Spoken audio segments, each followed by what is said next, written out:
So, given that this is your 50th anniversary, this was the topic that seemed to make a lot of sense, which is looking at research impact and what we've learned in the past 50 years and what we can do in the next 50.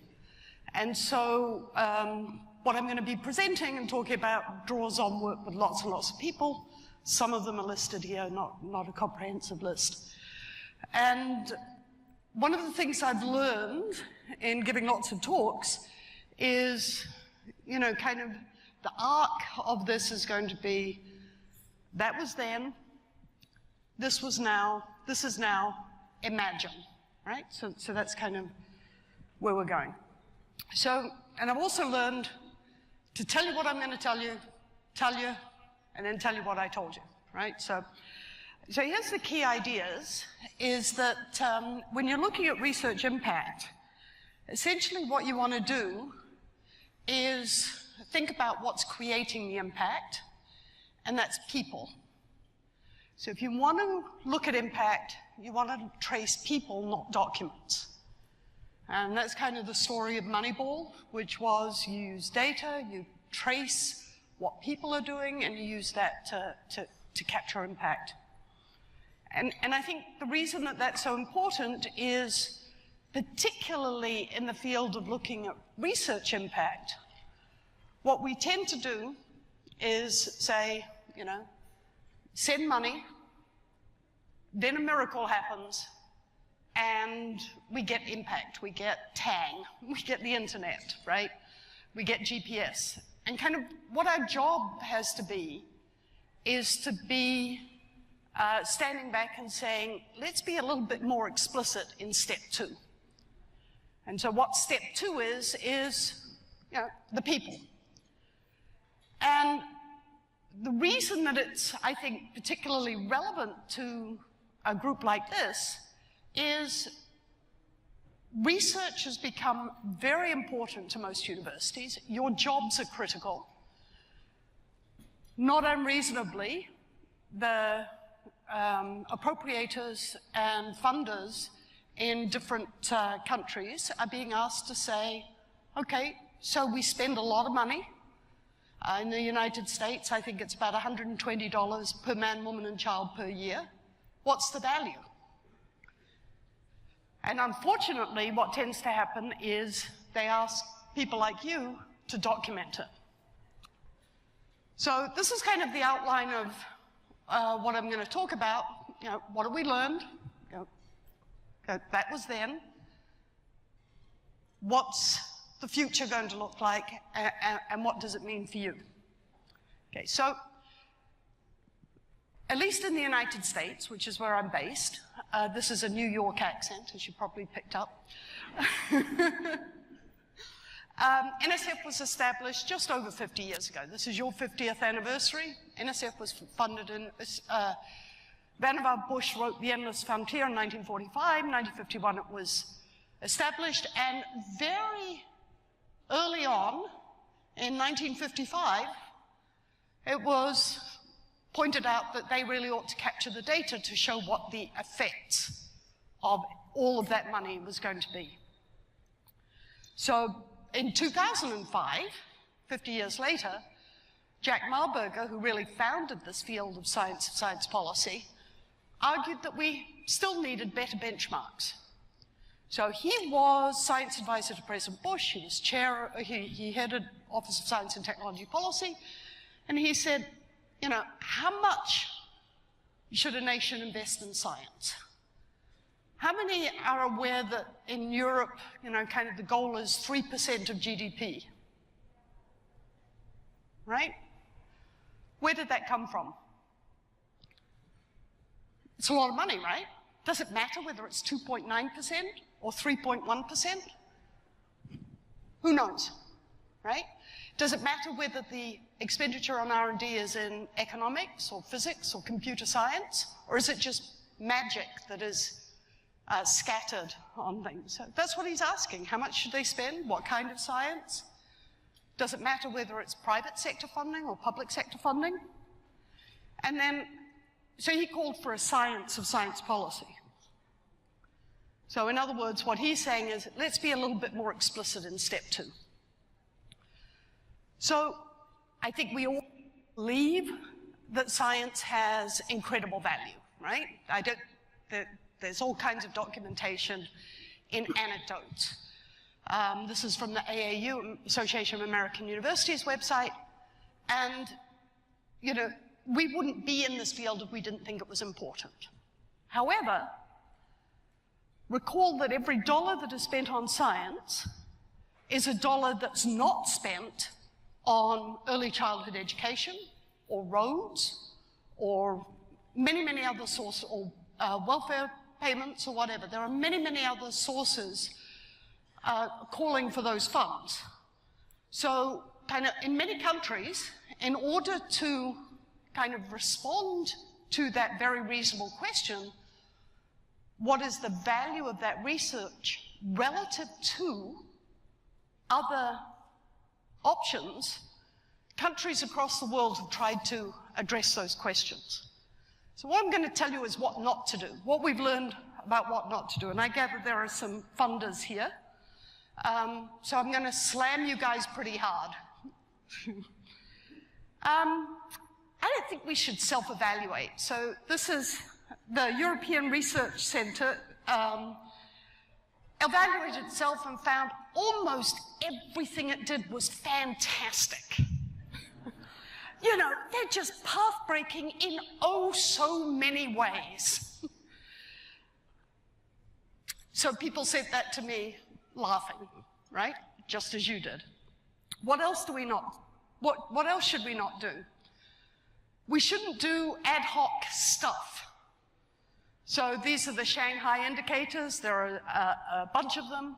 So they kind of put some measures together at random, add them up, cook them in a pot, and say, oh, we're going to rank the universities based on these ad hoc approaches. Why is that a problem?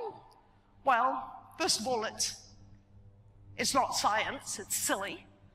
But it also is damaging. So this is an example of the consequences of having silly metrics that people base their behavior on. Many of you are familiar with the merger of the Paris universities, and this is a BBC thing which points out that, as many people have said behind the scenes, that part of the reason the Paris universities merged is to go up in the university rankings because it doesn't adjust for size. What else do we not want to do? Bureaucratic madness. This is what the UK did. They decided that the way in which you measure impact is you get a bunch of panels together, and in those panels, people are going to assess themselves. They're going to write and explain why they're so wonderful, and then they're going to rank each other, and after several years, they're going to have, I believe it was 7,000 case studies that describe what the impact of the research was. And that little exercise cost about £250 million.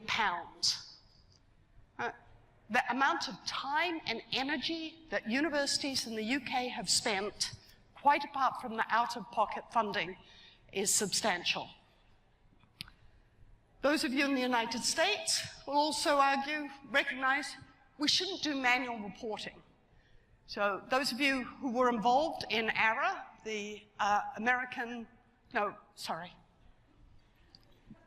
what was it? It was Recovery and Reinvestment Act, the stimulus money. I think the first one was ARA. And everyone had to report on the number of jobs created and retained as a result of that spending. So people spent lots of time filling out forms for something called reporting.gov, which OMB mandated, spent lots of energy. So in preparing for this presentation, I went on, found the website, which says all of that information is going to be available to the public, be open and transparent, so that everyone is going to know what the impact of ARA was.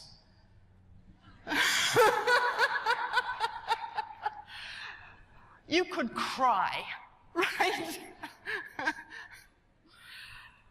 So here's where the importance of professional associations comes into play.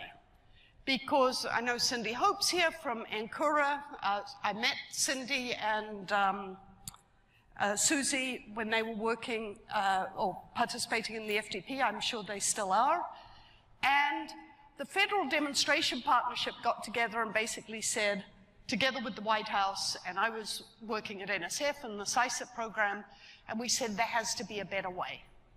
There has to be a way that is traceable, that is consistent across universities, that builds on a framework that makes sense, that builds on people, and that can be automated.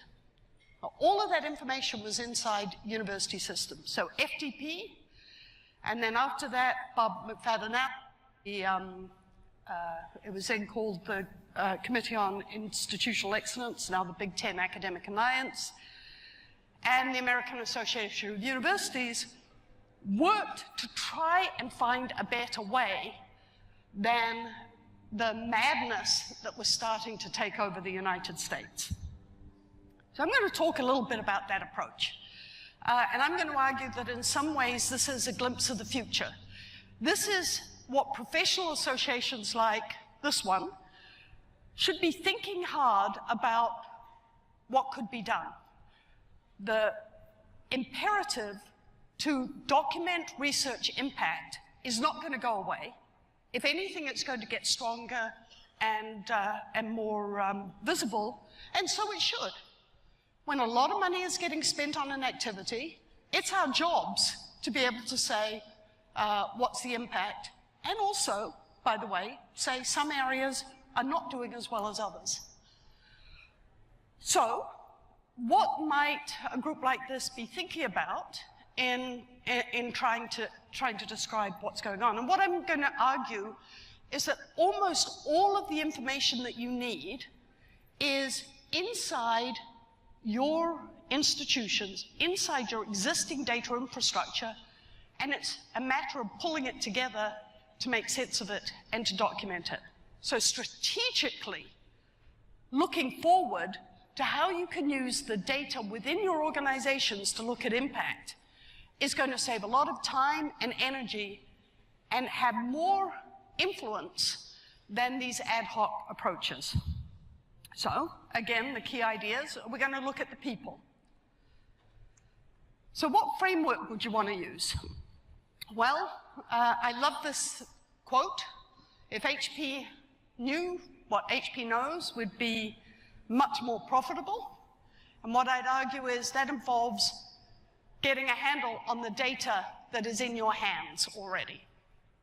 So what kind of framework would we want to look at? Well, if we stand back and want to describe what the effect of investment in research is, we want to think about what innovation is, what science actually does.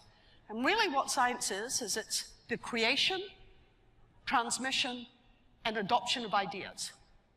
At the core, creating ideas, they're not only good until they're transmitted, and they're not any good until they're adopted. So we want to understand that process. It's people.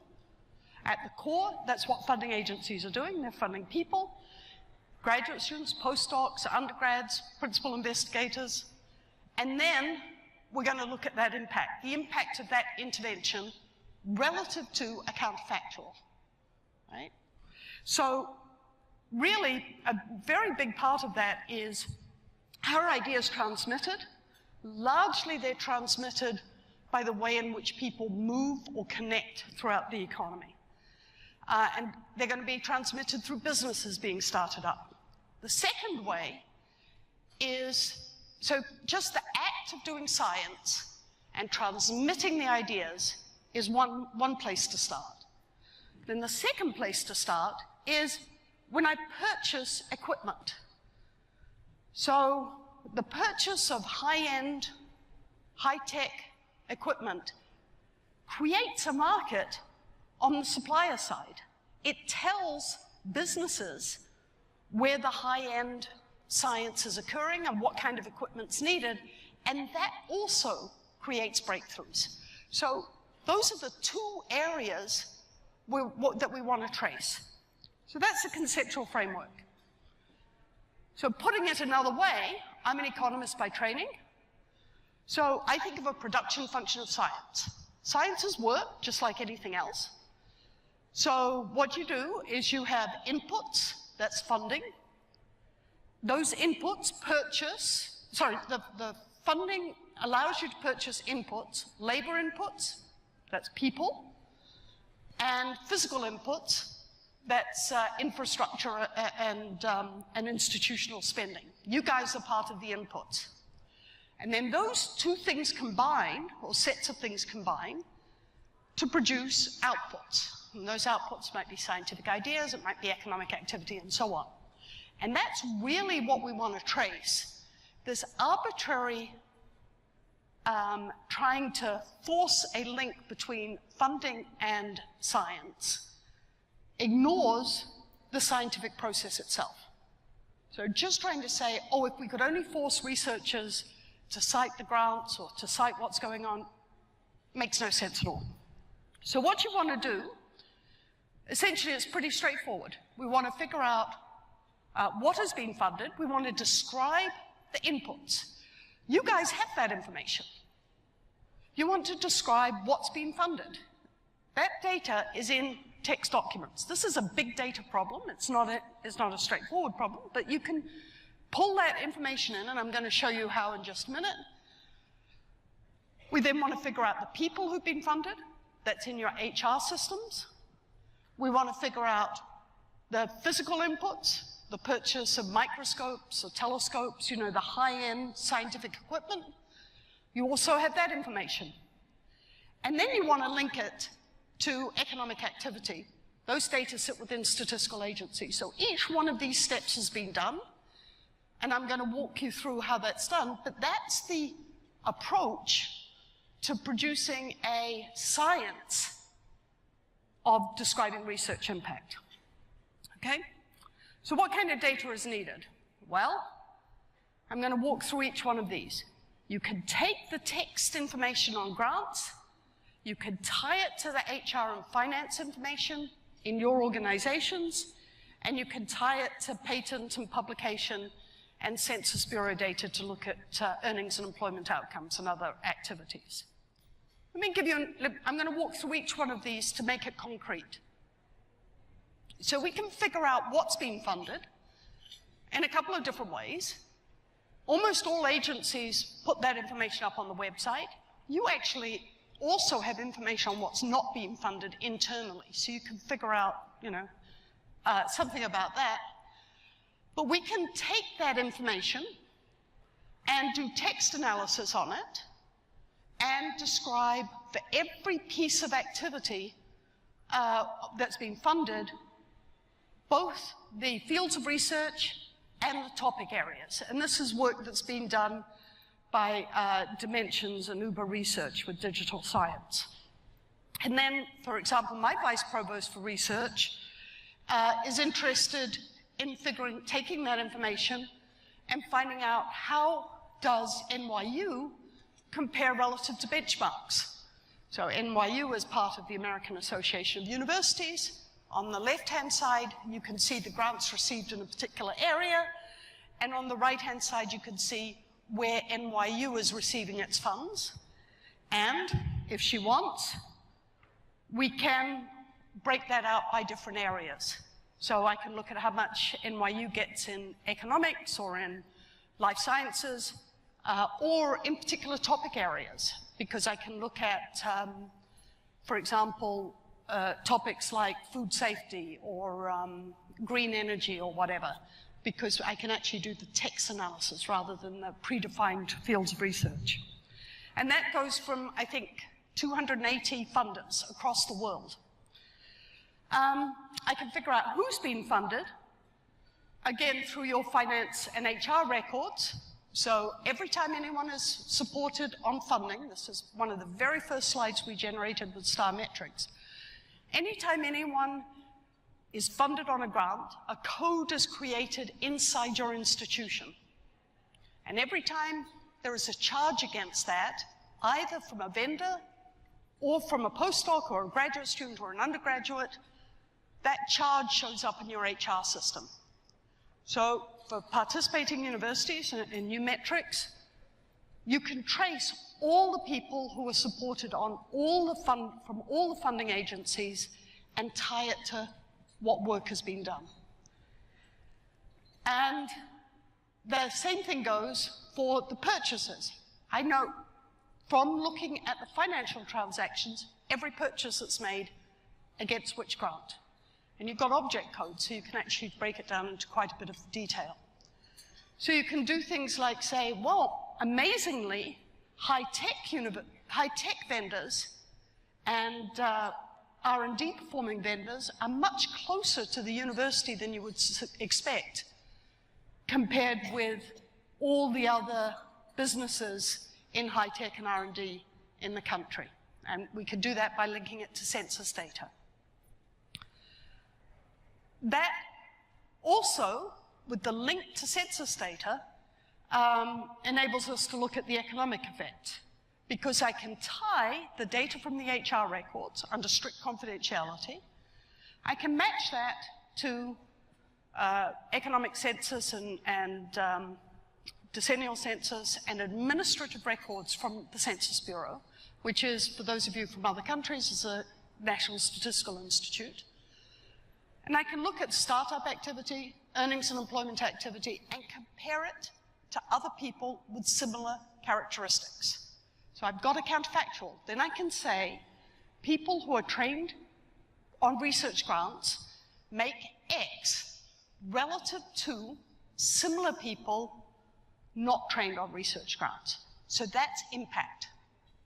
I can say research-trained individuals are more likely to start up businesses, those businesses are more likely to succeed, and they're more likely to grow relative to other startup businesses. That's impact. And that is generated not by someone filling out forms or making up stories. That is a documented statistical program that is being done jointly with the Census Bureau.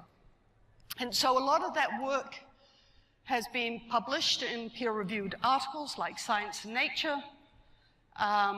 The Times Higher Education was looking at employment and earnings outcomes for PhD recipients. The Times Higher Education supplement pointed out with typical British reserve that this was groundbreaking. And it is, because it doesn't require you to manually report stuff and make things up. It's documented, traceable, replicable, scientific. And it has impact. So, for example, with the Institute for Research on Innovation and Science, tying the data to workforce and spending, joint with the Census Bureau, these reports are produced. It shows you how many students relative to faculty. Many more students, by the way, are supported by research spending than faculty, which breaks our hearts. It shows you the distribution of the workforce relative to, from different funders. It shows you that this is an NYU report, but all members of IRIS, U-Metrics, get a report just like this, customized for their university. It shows that research spending doesn't just disappear into a black hole at NYU, but in fact, that graph, that map, shows that the research spending goes all throughout the country through vendor purchases and subcontracts. And drilling down into New York State, it can show you at the county level where that money goes. It can tell you something about the businesses. What kind of businesses are supported by research spending? In other words, it's not just goes into the university and then the university sits on it. It goes out. So you can say it goes to much higher, high-tech industries. You can do, it's a dynamic report, so you can show by industry, and it's much more likely to go to science and technology industries. So it's supporting high-wage, larger businesses than the country as a whole. Then it tells you where the researchers get jobs. So When people are trained on research grants, again, they don't just disappear into a void at New York, they go throughout the country. So it has a national impact. And again, this is automatically generated by matches to Census Bureau data. So there are a bunch of books that have been written, as well as the research. Kay Husband's Feeling, who many of you know from Georgia Tech, this is the case of food safety. And there's a whole bunch, there are 70 different researchers working on looking at the data, confidentiality protected, both at IRIS and at the Census Bureau. The data are being made available in secure facilities at the Census Bureau to start looking at many, many different areas, tracing through the career pathways from many, many different institutions. So it's not just, you know, a self-commissioned study. These are scientists looking at data and describing what the results are. So, and as this grows, it becomes a scientific field where you can really get to the story of impact. And that's some more stuff that nature and science pay a lot of attention to. So there are really three groups of individuals who work on documenting impact kind of as a researching ecosystem: universities, that's you guys, researchers, and policymakers. So when Mary Sue Coleman, who is the president of the American Association of Universities, wanted to describe to Mulvaney, who's the OMB director, what the impact of cutting back overhead rates was likely to be on the economy, she was able to take a report from IRIS about what the impact of that cutback would be, not on the universities, but on businesses throughout the country. So using census data. And Sloan and Kaufman have been funding additional work. So that's I told you that what we would do is I'd say that was then, this is now. So now let's think about what could be done in the future. So we should change that story. If HP only knew what HP knows, would be much more profitable. What I want you guys to be thinking about is if our universities only knew what our universities know, would be 10 times, the country would be 10 times more productive, they'd be 10 times more productive. And you guys have the data sitting inside your organization, and you have a bunch of very smart people who understand what the data can do and can't do. Just simply with working with Cindy and Susie, Michael Miller from NYU and so on, people will come up and say, oh, but you could do this, you could do that.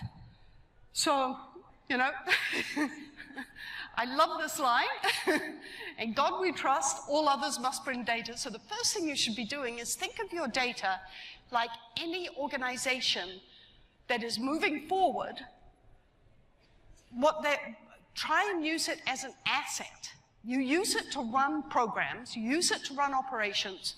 Start thinking about it as an asset, as something that can be used to help understand the operation of research, the money ball, if you like, so that we could do things a little bit better.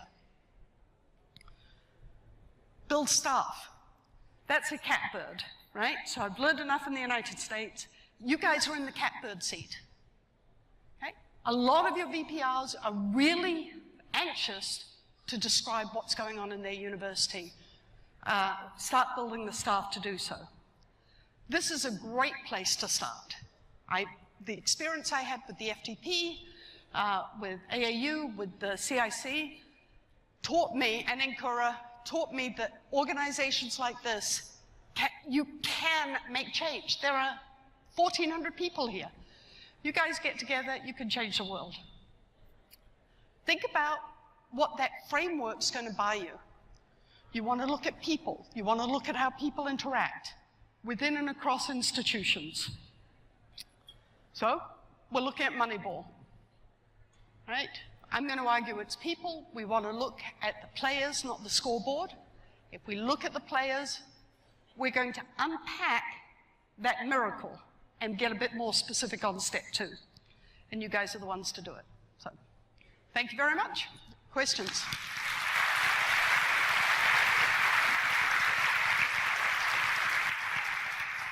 Folks, remember to send your questions, and I'll read them out for Julia.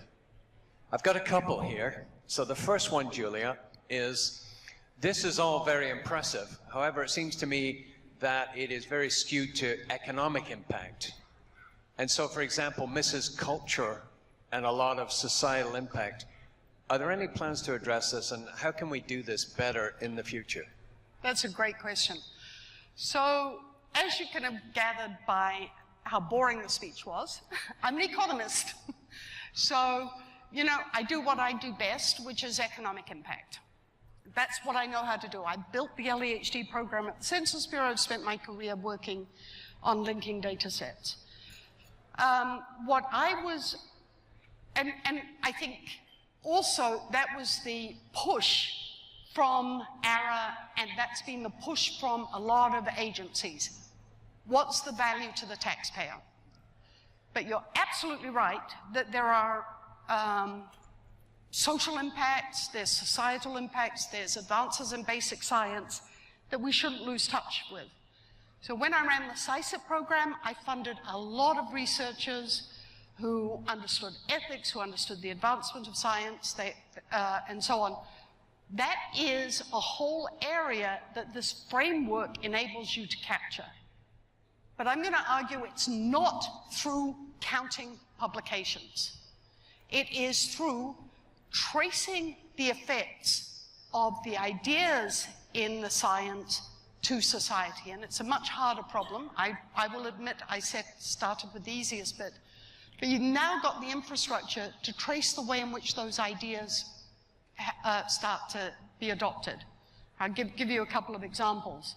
So one is, we're actually showing that a lot of people who are trained in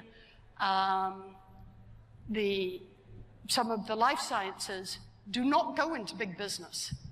I can trace where they go in using census data, and they go to a lot of nonprofits. So there's a story that can be unpacked there. You can trace how the patents, for example, that are originated with let's say a medical expert, how those ideas are traced. So David Meltzer has shown that he identified a particular type of medical device that was developed at the University of Chicago. A year later, that medical device was showing up as being used in specific universities, at university hospitals in Massachusetts, Florida, California. How did that transmission occur? Well, University of Chicago is a teaching hospital. The woman who developed the device would show her residents how to fix a particular problem. Then when those residents got jobs in Florida, Massachusetts, and California, they started using the device. The transmission of jobs is through people, and the transmission of ideas is through people. Okay, next question is, basic research outcomes are often unpredictable. Political timescales are short, assessment timescales are short. How do we adequately assess technology and developments and impact when often the impact lags many years behind? Often, I mean, there's been a talk about a 17-year cycle. How do we adequately assess technology and impact where it takes time for impact to happen? That's also a great question. As you'd expect, I've heard that a few times before as well. So a lot of human activity takes a long time to have an impact. So early childhood education, for example, early childhood, it takes 20 years for that to have an impact. But we're able to trace out the influences of parents, of neighborhoods, of teachers, of kindergartens, with large amounts of data over periods of time with an appropriate theory of change. So it's when you're talking about science, the impact of science taking a long time, it's not like you have an idea and then 17 years later, oh, it's fully fledged, like, I don't know, Athena from Zeus's brow. There's a process that can be described and documented. The person starts to build the ideas, it grows, it attracts a community, that community expands, and the ideas develop until you get all the way through. So there's a process that can be understood and described and traced. And that's part of the science of science policy. Okay, I think we have time for just one more question, which is a question from relating to your comments about ARWU. You weren't very complimentary about ARWU. Our presidents all pretend it doesn't really matter, but we know that's not true. How could it be a better system? What sort of metrics should we have for THE and ARWU so that would be truly useful in telling us about the league tables of elite universities across the globe? So I'd like it to start, rather than ad hoc measures, I'd like it to start with a theory of change. So let me push a little bit on the measures that I've been talking about. What's happened by focusing in on publications as the measure of outcomes is essentially the working on grants has turned into a publication treadmill. What's happened is, because you're measured on publications, the graduate students and the postdocs are essentially working like crazy to publish incremental work because it pushes things up on the league tables. So it's distorted the practice of science. If we were to flip the story, or include, I'm not going to say that publications don't matter, they do matter, but I think obsessive focus on publications rather than on the process of science, what you measure is what you get. And by God, we've got so many publications, no one can read them all, right? So we've got much more writing, very little reading. Imagine that if what we believed was that the true impact, or a major way in which science has impact, is by pushing trained, thoughtful individuals out into jobs, some of them into academia, some of them into business, some of them into nonprofits, some of them into government, and we value PIs by truly how well their students do, postdocs, graduate students, undergraduates. I think that would change the conversation away from postdocs and graduate students as slaves in the production of publications that have very little impact, into the process whereby science is transmitted from the bench to the workplace. So those are the metrics that I would care about. Okay, thank you.